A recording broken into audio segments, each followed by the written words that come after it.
Hey, I'm Amanda from Trifecta Fitness. We're proud to be Clarksville's new Get Fit headquarters. Trifecta Fitness is a state-of-the-art spin and strength training studio. Our spin studio is truly one of a kind in this area, complete with 20 state-of-the-art live fitness bikes and an incredible sound system. Our strength training is done in small groups of 6 or fewer, and all of our strength and spin classes are scalable for every level of experience. Come see us in the heart of Clarksville, just behind MAPCO at the corner of Old Trenton Road and Wilma Rudolph Boulevard. Call us for more info at 931-542-6265 or download our Trifecta Fitness app for a full list of upcoming classes. In October 2019, Arlington, Texas was chosen to be the home of a new national museum, unlike any other.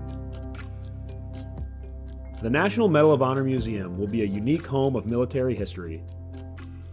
The 100,000 square foot museum will house exhibits, archives, and artifacts relating to the 3,500 U.S. troops who have been awarded the medal, the nation's highest honor for valor in combat. The museum will have 31,000 square feet of galleries dedicated to U.S. troops who have received the award. The museum CEO, former Navy SEAL and NASA astronaut Chris Cassidy, said the museum will focus on education as much as preservation. The building will have 5 areas dedicated to Medal of Honor winners from the Army, Marine Corps, Navy, Air Force, and Coast Guard. The main gallery will be located in a central plaza under a 25,000 square foot slab of steel, which will appear to be suspended in midair. It will be supported by 5 pillars. Black Rifle Coffee is a corporate sponsor of the museum, as are the Dallas Cowboys. The museum's board also includes over a dozen major corporations and 6 Medal of Honor recipients, including David Bellavia, Patrick Brady, and Britt Slabinski.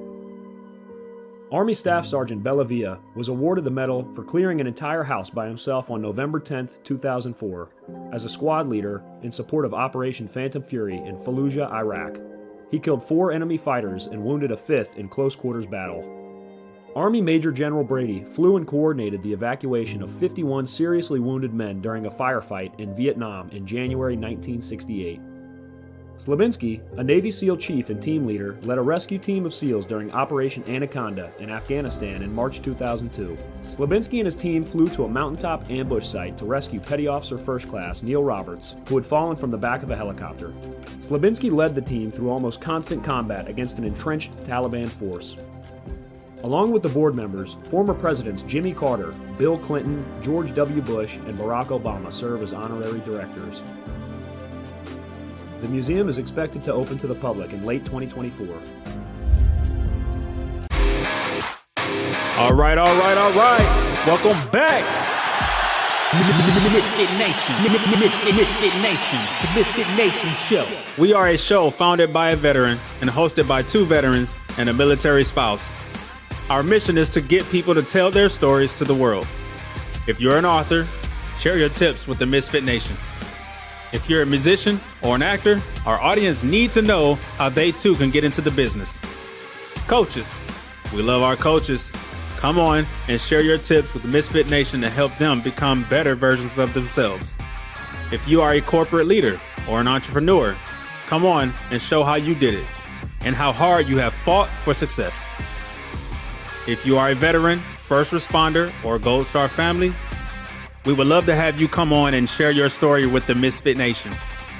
We always have time for you. If you're feeling down, alone, or starting to see the darkness, stop. Think about those who are around you. You are not alone. You will be missed. If you feel like your problems will be a burden to those in your inner circle or feel embarrassed, dial 988. If you are a veteran, take option 1. We need you to keep pushing forward. Don't make a permanent solution to a temporary problem. If you are a new listener, welcome to the Misfit Nation Show. Be sure to subscribe to our show on your favorite podcast app. Also on our YouTube channel at @the_Misfit Nation. Subscribe and click the bell to keep you up to date on our latest episodes and all of our news. You can also find us on Heroes Media Group and About Face Radio. Now, let's get to the show!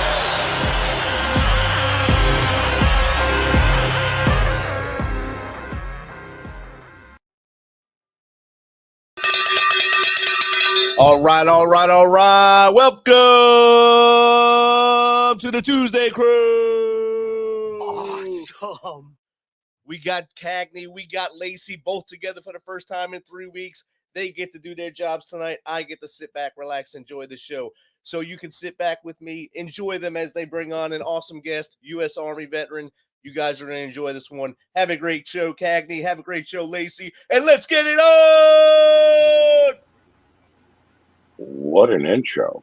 No Welcome. kidding, man. I feel like I should take a 3-week break a little more often. Maybe, I'll get some hype out of our executive producer. Yeah. How you doing, Steven? I'm doing good. I'm guessing the shine's hitting good tonight. He was all wound up. I like that. Everything good by you? Yeah, it's just been hot. How's the wife's leg? Well, got good news today. She is off of her IV antibiotics, and so all the infection's gone, and so we're good to go. She's ready to go jogging? I doubt that. Shoot, I ain't ready to go jogging. So, but yeah, everything's good to go, and thank everybody out there for all the prayers and well wishes. Yeah. And the boss is treating you good at work? Well, I ain't say too much about that because he might be listening. So, but yeah, he's doing good. He's doing good. I couldn't ask for anyone better. Actually saw him mop a floor today. Wow. You should have sent me pictures of that. I'll get him next time. Next time. Hey, Stephen, we got a great guest tonight. We do. Tell me about it. Well, I will. Betsy Ross, Army veteran and author. I got on and looked at some of her books. It is the Fight series, and I'm gonna let her explain them, what they are. I will just tell you that I read some reviews of them. Great reviews on the books. They're like a 4.9 out of 5 is the rating on them. So I've got them in my cart, getting ready for the powers that be when she does her big Amazon order to go ahead and order them, and I should have them here in about a week or so. And I am looking forward to it. But a little bit about Betsy. She's a veteran. She's an author. Raises cattle, ball pythons, chickens.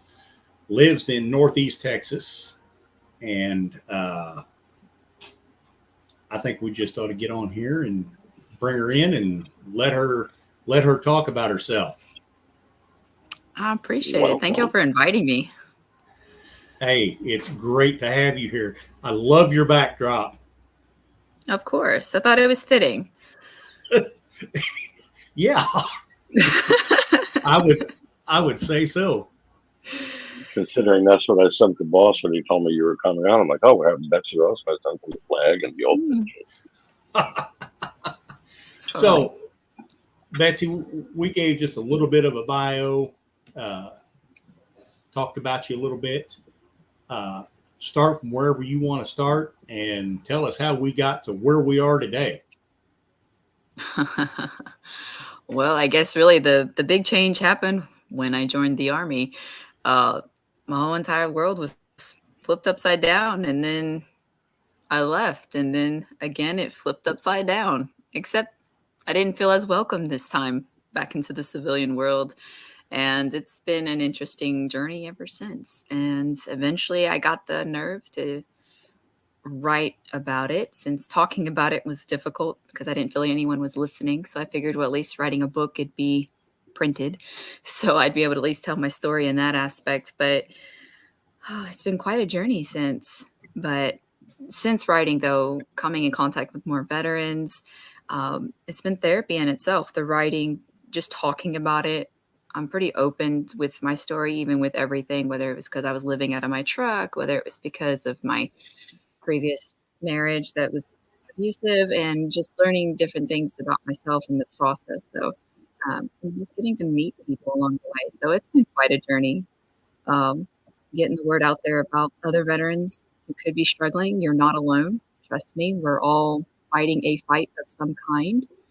And that's pretty much that. That's pretty much the ambition. And then just keeping fighting the fight. Even without the uniform, we can still make a difference. We can still have each other's back. We can still motivate one another. We can still be the leaders we were trained to be. And I think that was kind of I guess, a spark kind of that, like, hey, just because you took the uniform off doesn't mean you stop being a soldier. You stop being a Marine. You can still have each other's back. You can still encourage one another. You can still check in on one another. You can still fight. Maybe not actually picking up a gun literally on a battlefield, but just fighting every day for something. Yes. Yes. So tell us a little bit. What did you do while you was in the Army? I was actually ammunition specialist, but being I was in Fort Bliss at the time, I was basically just an 88 Mike. I was pretty much just the truck driver, the LHS truck driver. So I was just just doing whatever I was told to do. So it's really hard to describe my job because I didn't really get to do a lot of cool things. But my title was ammunition specialist. Okay, so if I remember right, that's a 89 Bravo, right? Correct. Cool deal. Cool deal. I was an 89 Delta. So we were both in the ammunition field. Oh. As an EOD technician. Yeah, I went to school with the EOD when I was in Alabama, I think, for my training. So it's hard to remember all of that. Oh yeah, it's been a long time ago. And there goes the executive producer teasing me about the Hurt Locker. So, about your experiences and your writing and all that, did you just sit down one day and decide to write, or did you journal, have a diary? Did you draw from that? All my life, I've always had a desire that one day I want to write a book, but I didn't know what I would write. It wasn't until I met my current husband and we were starting a family. I started my career. Basically, I felt like I had a foundation again that I really missed the military. I missed being around soldiers or military people because I'm not anywhere near a post really or a base. So, but communicating with them, I felt weird that because I didn't feel like I had much of a story comparatively to other veterans out there that I thought were making a difference. I didn't think I was anything. So I was like, well, I want to do something for the veterans. And then I realized, I struggled through a lot of things. And no one seems to talk about those things. So I was like, well, I guess I'll play devil's advocate and I will talk about what people don't want to talk about as far as the transition process, the true things that happen, because most people seem to only think about the VA. Yeah, we get benefits. We can go back to school. We can, do this and that. The VA denied me for my nerve injury. They only gave me 60% of education benefits. 60%. And I don't know, there seemed to be just a lot of things that no one really talked about. I was couch surfing. I jumped into school, but it was very hard to talk to people. And I was like, why can't I form a sentence with these people? What is wrong with me? And then I thought of committing suicide, and I thought that I had nothing left. So it was the books that, in a sense, did save me. Even though I had started my foundation, my career and everything, it was like I felt like a part of me just was missing, or because I didn't get to talk about it. I didn't get to talk about my struggles really to anyone. So not at that depth. And so I just started writing. I started creating, my first character was Leslie, which she's introduced in book 1. And that I kind of used her as my outlet. And then I developed other characters. And then, kind of as I had mentioned before, I had to write it in a way where I wanted both civilians and veterans to understand it, but also be able to communicate. How can I write it to where everyone can understand it? Because my family members, they didn't understand me. They were like, they would be talking to me and I'd be trying to say something, but then I was like, my brain just stopped and I would just walk away. They're like, okay, that was weird. But I had no way to communicate what just happened or what is going on and why just being around them again felt so claustrophobic. I couldn't really describe it. And then when I started writing is when I was like, that's what that was. That's what happened. And I was hoping other veterans would be able to hear those words, hear those messages, and be able to communicate and say, hey, whatever family member, like, this is what I'm thinking. This is what's going on. And so, and I've had a couple testimonies that were able to do that. So I know this whole journey's been worth it. Okay, well, let me just make a statement. It's something that's sitting in my head right now because you brought it up twice. You were in the Army. You did training. You drove a truck. That's fine. You did something. You were able to make it that far to do something. You could have been cracking eggs. It doesn't matter. You were in the Army. It wasn't that it needed to be the guy jumping on the bomb or the guy, calling on the radio for help. You did a job. So your time was served and was served well. I heard you say twice and it was just running through my head and it was driving me a little crazy. I was never able to because I dislocated my knee at 17. My older brother was Navy, Rich was Army, my father was Army. I couldn't do that. And to hear you say, oh, it wasn't exciting. Well, yeah, it was exciting. You were in the Army. You had a job. You did something for your country, whether, like I said, it was cracking an egg or driving a truck. You did something. So don't have that in your head that it was not exciting or whatever. You were in the Army. You served your country. Yes, you're not the only one who has said that, but Okay. it's sort of embedded in me because when I first started writing or when I first published it, I did have some pushback from fellow veterans. And, well, you didn't deploy, you weren't infantry, you're just a woman, you didn't experience this, you basically had no right to talk about it in that way. So that's still kind of like, okay, before anyone assumes anything, I didn't have an exciting career. I enjoyed it. I loved it. I met some amazing people, but getting out sucked. And that's what I'm here to, and the fight series was meant for, was to get the word out there that people are struggling getting out. Even with these so-called classes now that we have getting out, they didn't do anything. They didn't help me. And I mean, eating peanut butter out of my truck and then just going into class, it was like normal. And then I had to face these kids who never left home before. And it was just the lowest of low that I've ever felt. And I didn't feel like I could physically do anything because I had nerve damage in my arm. It was like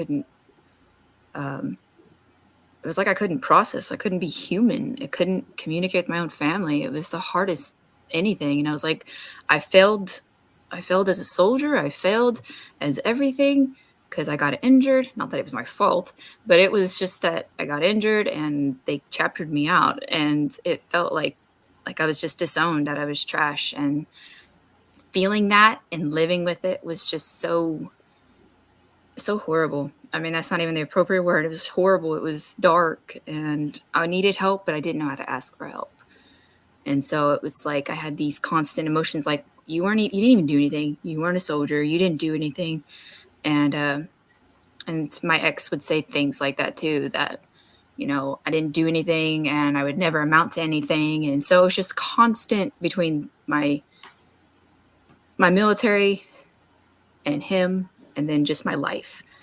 I felt like I was trapped, like under a heavy rock that I couldn't move. And I did not know how to ask for help. I had numerous failed attempts at suicide. I was screaming for help. I was drinking very heavily. I didn't know how to start over. And I felt like I climbed out of a hole by myself. And I did not want any veteran to feel like that they had to do it alone, because it sucked so much, to say the least. Okay, but you got yourself up out of that, and that makes it even better to hear now. You know, you're not that in that spot anymore, so that's good. That's a good thing. Yes, You fought the good absolutely. fight, and here we are today. Yes, and that's where the fight mission of keep fighting the fight, that it is because of that. Even with everything, I feel better that I can openly talk about it now. Mhm. Yes. And I appreciate all the support from those who have read the fight series, who have supported um, basically just the mission itself of getting the word out there that veterans aren't alone. And I'm excited to see more podcasts and organizations out there, because at the time when I was struggling was around 2012, 2013. It was, yeah, that dark time lasted for sure a solid 3 years, where I was trapped and drinking very heavily, and just to know that it's okay now. It's okay to talk about it. I'm not there anymore. I'll do have nights where I just close my eyes and I'm like wondering, am I ever going to wake up? Is this ever going to end? And then to talk about it now, though, with people who care, who genuinely care about veterans, that that gives me hope that it's okay to fight. We're going to continue fighting the fight, have each other's back, that people are having each other's back, not just talking about, but actually doing it. And it's so exciting to see so many people talk about it now, where it's okay to talk about it. That's one thing we talk about all the time. There's always somebody to call. I've even given, like I said, I'd never served, but I've given out my phone number. I said, here, you need someone to talk to, give me a call. You know, I'll answer, I'll listen, I'll be there for you. You know, it's something that everybody should be doing, even, you know, the former friends and whatever, you know, regardless what it is, get out there and help. And that's what this is all about, trying to keep everybody where we are. Yeah, because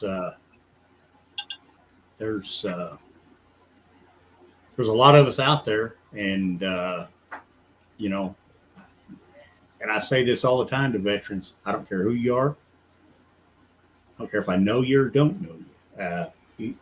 You're a veteran. You're a brother or a sister. I love you, and the world is a better place because you're in it. And we have a question here that just popped up. Now that you see there are awesome platforms like this, and you can see there is light, does it make you strive to be awesome daily? Absolutely. Absolutely. Because there's so many more people we can reach. There's so many more stories we can get out there, um, especially with just everything going on in the world. People get lost in the social media and news, and just to have these little reminders that we, especially in the veteran community, we as veterans, we know how to survive. We can have each other's back. We can make things happen if we just come together and know that we're going to have each other's six. And it's that alone just gives hope that it's going to be okay. So, absolutely. Yes. Yeah. Yeah. I mean, and you know, there's days. Everybody that works where I work is a veteran, and you know, there's days we got to talk. I ain't gonna say that, you know, we're talking each other off the ledge, but you know, you can tell when somebody's having a bad day and needs somebody to listen to. Somebody just needs to talk. We usually cuss civilians because they don't understand us, but but it Sometimes we is. don't. That's why. you by now should understand us, Stephen. Well, Sometimes yes, sometimes no. I try.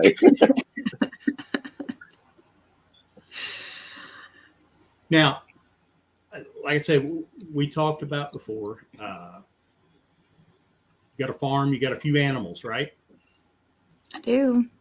Do you ever find yourself, because I know a guy that does this, sitting on a stool amongst your chickens, feeding them and talking to them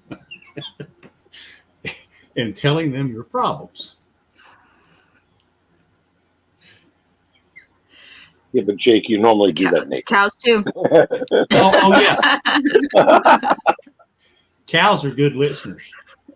They are. They are. They all are. Yes. Because my husband does it too.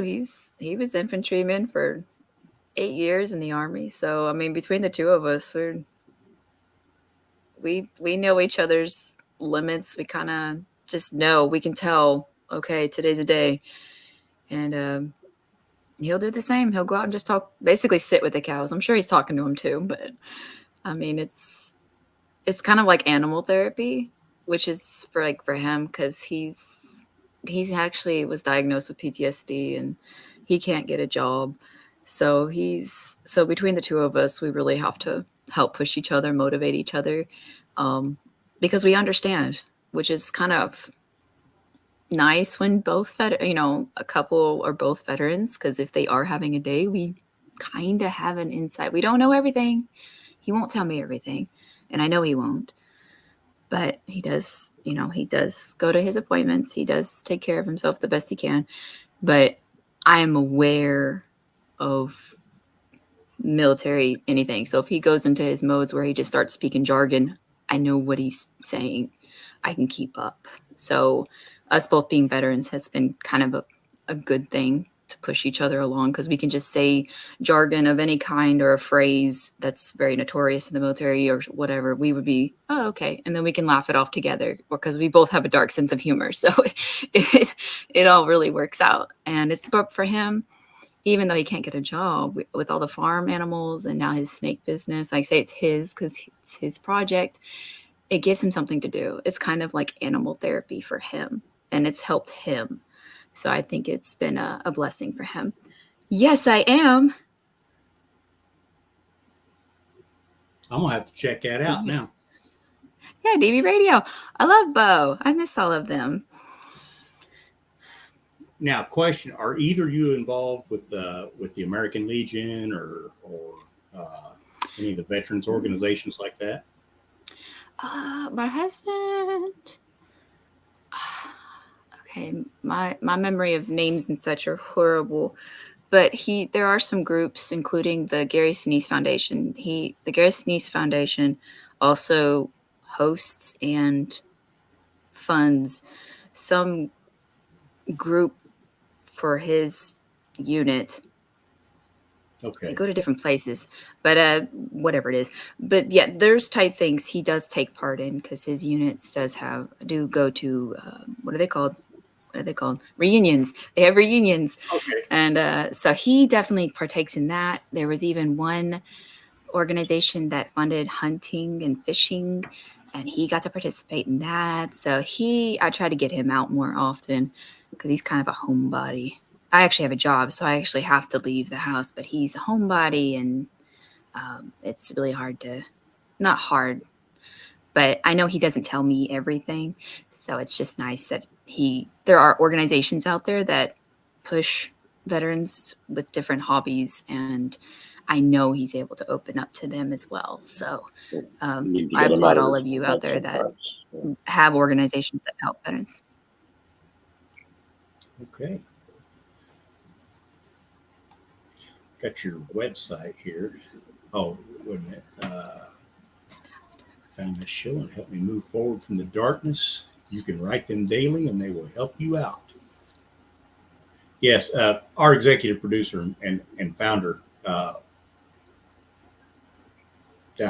have rarely ever met anybody that is committed to veterans issues and getting the word out, awareness on veteran suicide, and just everything. And he's a member of a lot of organizations and stuff. It's just he's amazing. And this podcast, I've had people reach out to me and say that this podcast has helped them. And if people can find out that, hey, there's folks out there you can talk to, there's folks out there that's going through the same thing you are, might not be the exact same situation, but it is, work the problem, and they get the help that they need, because need to keep all of us around. Yeah, absolutely. It's just so it's just so interesting, because I remember back when I did get out, I don't remember that being that many organizations really being talked about. Or granted, podcasts are kind of new to me. I didn't really listen to them. I don't know. I guess I was kind of so lost in my world, though. I guess I didn't even pay attention. Even if someone did say something other than the VA, I didn't really notice. So it's kind of more motivating that more and more are coming to light now. So that's very hopeful. Well, I went to the VA a couple of weeks ago, and I hadn't been for a long time. Still got my card with my picture on it and everything like that. And I went in, and they basically said, well, we've got too many patients and not enough doctors at this clinic, so you need to go find somewhere else. And so I'm going to go somewhere else. I've got another clinic down the road that I'm going to start going to, and but just got to find out, where you can fit in. Now you got your first 4 books. Mm-hmm.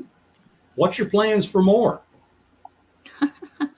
Or is Well, there? right now I'm just writing for fun now. I have just a fictional fun story, I guess, in the works now, called Down in Georgetown. But as far as veterans, I was starting one book called Fighting Me, but I kind of took myself away from it for a little bit, just to give myself a break from too many feels.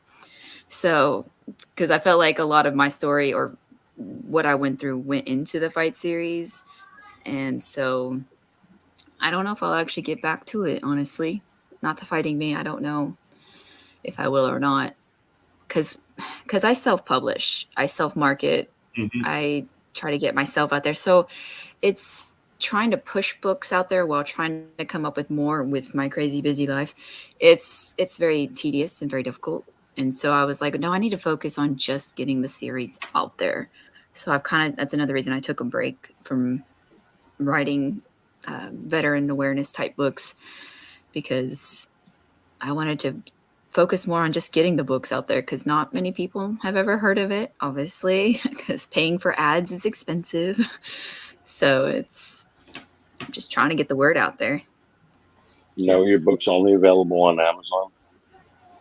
They are. I mean, I have copies for myself in case someone wants signed copies. And of course, I'll be at Hero Stock in Ashland, Nebraska on the 13th and 14th of September. So I'll have the copies with me there too, if anyone is there and wants a copy, signed copy. I might just walk from Jersey to get there, but yeah. Once I get them, I might just mail them to you and say, here, sign a copy for me. That's happened before too. I've had people do that. So that's fun too. If you're open to doing that, that's what I'll do. That's what I'll do. I am.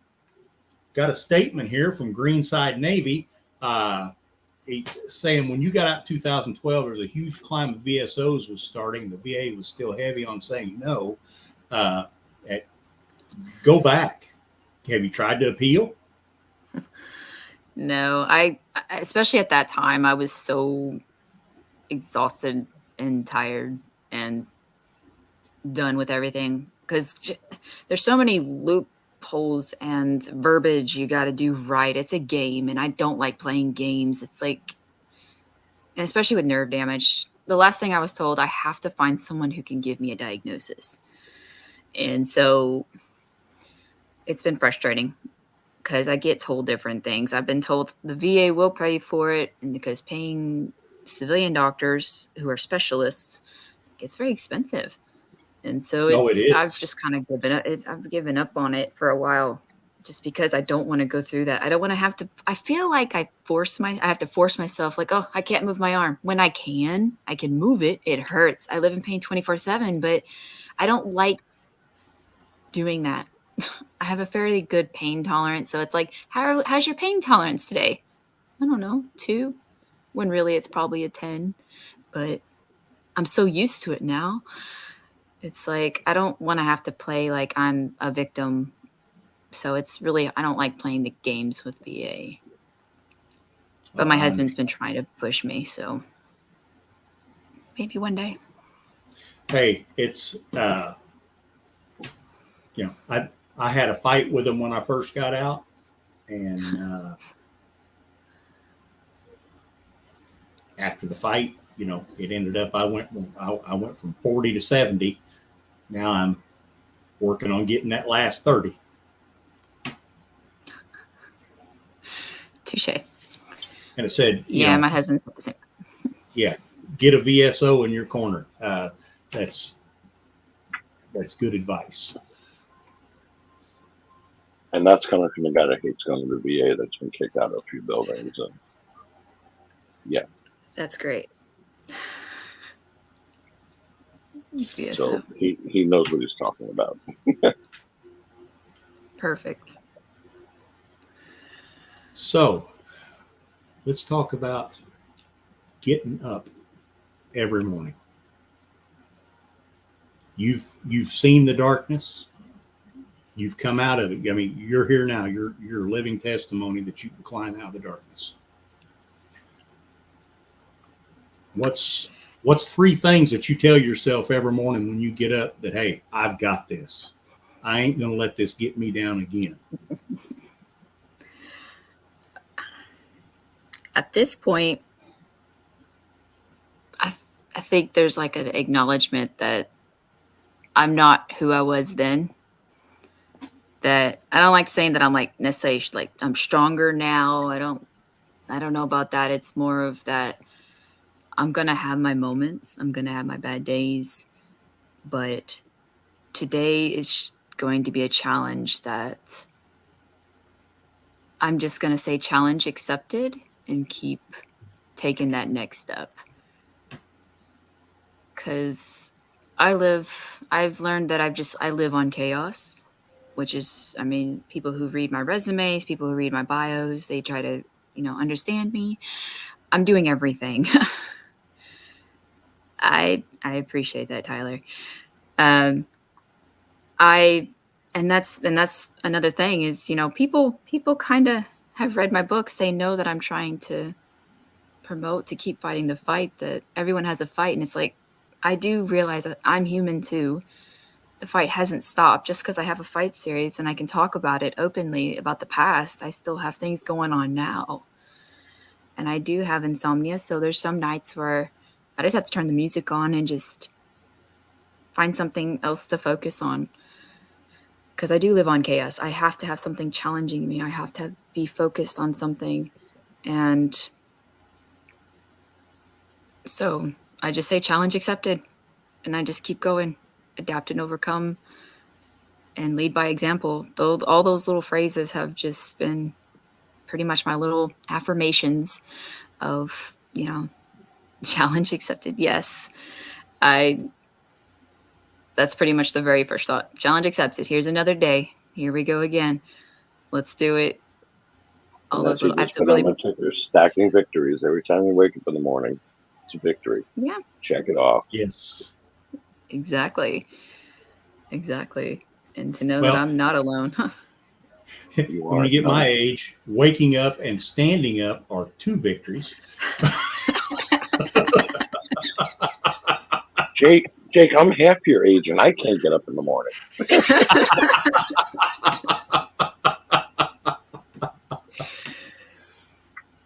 Oh, Betsy, this has been a wonderful chat. I hope you enjoyed it half as much as I did. Yes. No, definitely. I love talking about fight series. I can talk about fight all night long. So I can. It's better if you actually have read it, though.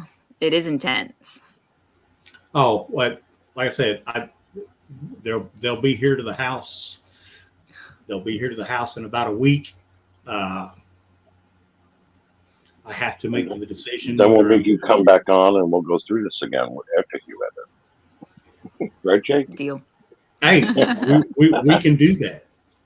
We can Deal. do. I'll have to write down cliff notes, but We'll make the next talk a little less emotional, and we'll be good.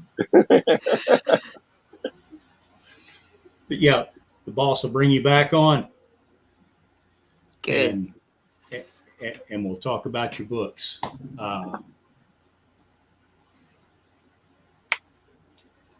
Anything else that you have for all of our guests out there? Well, one thing I do like to put out there for everyone is regarding the books is that they are written intense. It is emotionally intense. That's why each of the 4 books are written fairly short. It's for anyone who, even if you have PTSD or anything, you're able to get through it. I have some readers who can only read 1 page at a time, and that's okay. There's no shame in that. If it takes you 1 page at a time and you got to go take a walk, that's okay. There's no shame in that. But it was written the way it was, and it does jump around, but it's to do that, to give real emotion for the veterans and their families who are trying to understand veterans. There was a method to the madness behind the way it was written, with the flashbacks, with how it was written. If it's in italics, you're in that character's head. And so it's written the way it is for a reason.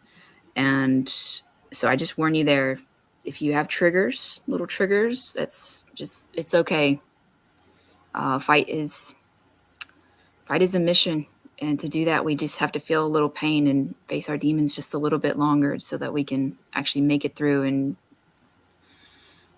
come out on top. But above all else, you got to keep fighting the fight. You got to make it another day. And there is no shame for asking for help. Yes. No shame at all. Now, what's the best way to get in contact with you? Listeners or anybody? I'm sorry, can you say that again? The question was, what's the best way to get in contact with you if anybody wants to get in contact with you? Is there a website? Definitely through the website. Yes, fightwithbetsyross.com. Right now I'm on Facebook and TikTok. Then, of course, if you really need to reach out. I am on TikTok. Yes, I am on TikTok. Yeah, it's fairly new. Figured I'd give it a shot. And then, of course, BetsyRossAuthor@gmail.com if you really just need to speak out and reach out to me directly. If you need to vent, if you need to reach out, you can do that as well. I'm pretty sure I have a contact page on my website, though, if you just want to do it that way. But if you need to reach out, don't feel ashamed. There are people who do understand what you're going through. Maybe not exactly, maybe not everything, but you don't have to fight alone. No, and there's always someone to listen to, and you've learned that, so that's good. Definitely. As you can see, your contact information is sharing right with Betsy. Yes, so, perfect. I want to thank you for being on tonight. It was a great chat.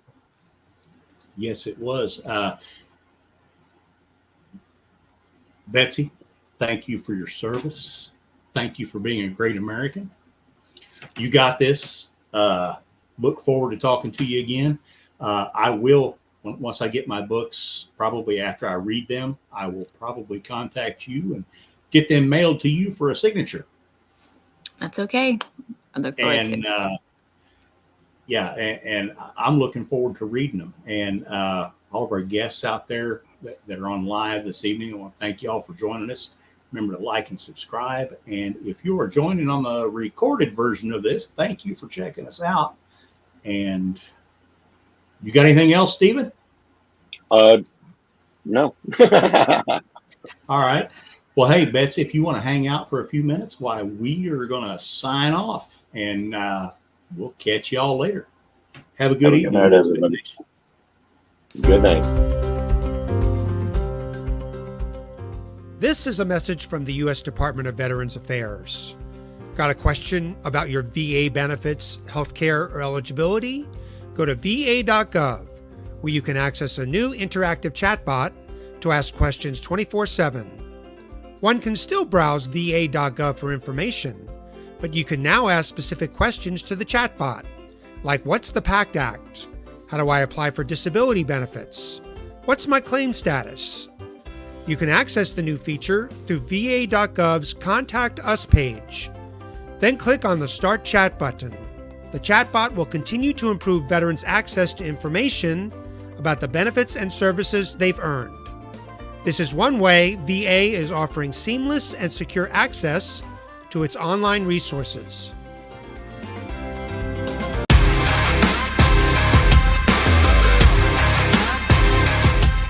Thanks for checking us out and being a part of the Misfit Nation show. Don't forget to visit our website at themisfitnation.com.